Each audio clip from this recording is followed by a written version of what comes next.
I watched myself die from the corner of the room.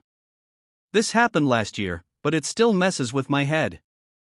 I was in the hospital after a routine surgery, nothing crazy, just getting my gallbladder removed.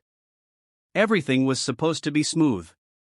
I woke up in recovery feeling okay, but about an hour later, I suddenly felt really cold, dizzy, and like my heart was beating out of my chest.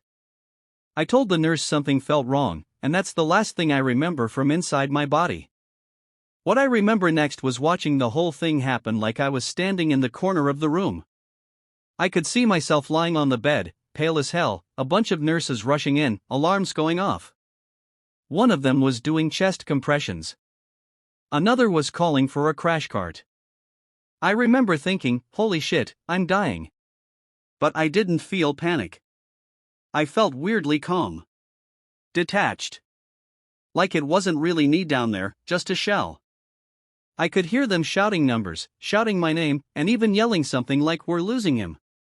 But I just watched.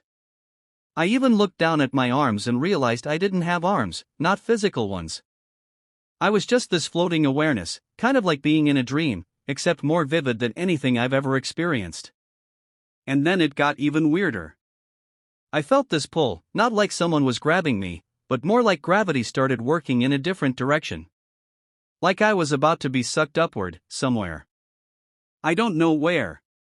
And right before it happened, I heard this voice in my head, totally calm, just say, not yet. Next thing I knew, I jolted awake with a mask on my face, gasping like I'd been underwater. My chest hurt like hell from the compressions.